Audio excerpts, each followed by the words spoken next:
Hello tout le monde, j'espère que vous allez bien.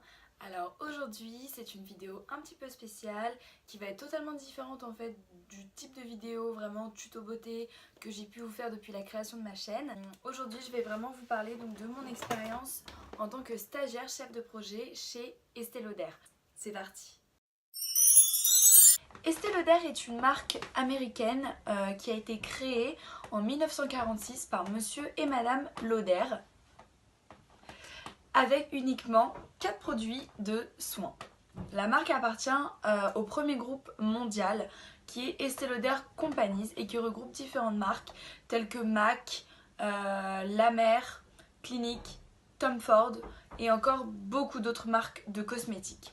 Aujourd'hui, la marque commercialise des soins pour la peau, des soins de cosmétiques, des parfums et pèse plus de 3,5 milliards de dollars. Sur ce secteur, la marque doit faire face à une concurrence française qui est énorme et vraiment dominante, telles que des marques comme Dior, Chanel ou encore Lancôme. Donc même si elle a réussi donc à se placer à la 2e place au rang mondial, en France elle n'est que 12e au classement des top brands Total Prestige, mais ce qui est déjà énorme. Donc face à ce marché concurrentiel, Estée Lauder a dû adopter une stratégie très particulière et très bien réfléchie qui est une stratégie de piliers. Tout d'abord, nous avons le sérum ANR, le fond de teint Double Wear, la crème Revitalizing Suprême, la crème dont je vous parlais tout à l'heure qui fait partie de la collection donc Renutriv. Dernier pilier, les rouges à lèvres Pure Color Envy. Qui dit stratégie de piliers dit stratégie de targeting vraiment très précise. Estée Lauder a décidé donc de targeter 3 cibles précises, les millennials, les Gen X et les ages. Donc ce pôle, il faut savoir qu'il est dédié à la marque Estée Lauder et qu'il est divisé donc en 3 sous-divisions si on peut dire. Nous avons donc le pôle marketing produit, le pôle marketing trade marketing et enfin le pôle marketing digital auquel donc moi j'étais rattachée avec ma tutrice qui était donc Alexandra Operto. Donc il faut savoir qu'au sein de ce pôle marketing, malgré ce qu'on peut penser dans les boîtes de cosmétiques, eh bien il règne une ambiance qui est vraiment super d'entraide, d'esprit d'équipe, et même si ces 3 sous-divisions sont totalement différentes, elles sont à la fois très complémentaires, mais tout en ayant vraiment chacune leur propre sujet, leur propre expertise et leur propre rôle dans la boîte. Alors, quelles étaient mes missions en tant que chef de projet marketing digital? Mes missions, elles étaient très diverses et c'est ce que j'ai vraiment adoré pendant ces 6 mois et c'est ce que j'adore dans le métier de chef de projet.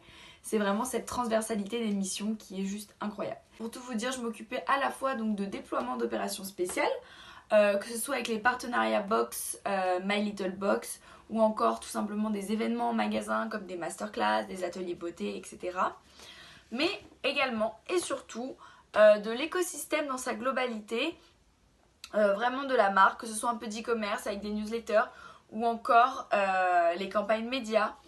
Enfin et surtout, j'ai récupéré la gestion de la page Facebook France de la marque.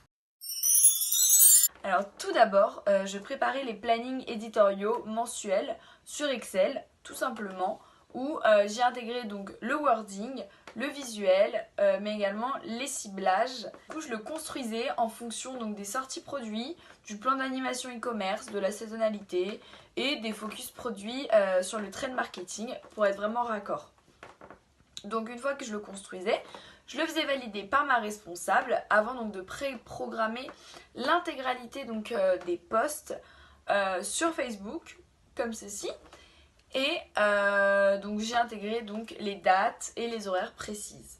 La majorité des posts qu'on a fait étaient sponsorisés. La médiatisation se fait donc par une agence média que j'étais en charge de briefer et je leur transmettais donc via l'outil Trello l'ID du post que j'avais préprogrammé au préalable avec les dates, les horaires de publication et de sponsorisation ainsi que la cible à targeter et le budget alloué par post.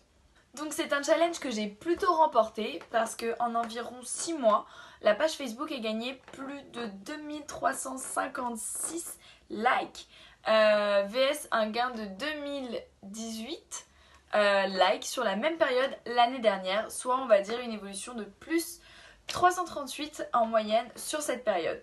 Donc en comparaison à l'année dernière toujours, nous avons augmenté notre portée d'environ 173 182, le nombre de réactions d'environ 168 et le nombre d'abonnés de plus de 295. Au-delà de chiffres plutôt positifs, cette mission elle a été pour moi un réel succès parce que c'est un projet que j'ai pu mener en quasi totale autonomie et qui m'a vraiment permis de développer des compétences en termes d'adaptation, de compréhension plus rapide, d'organisation, de rigueur et surtout des compétences vraiment techniques en termes de social media.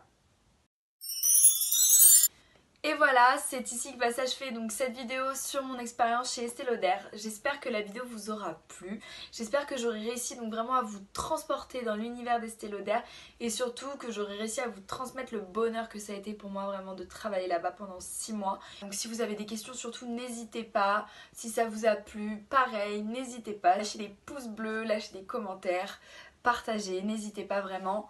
De toute façon, je vous dis à bientôt, on se retrouve très vite pour une nouvelle vidéo sur ma chaîne YouTube.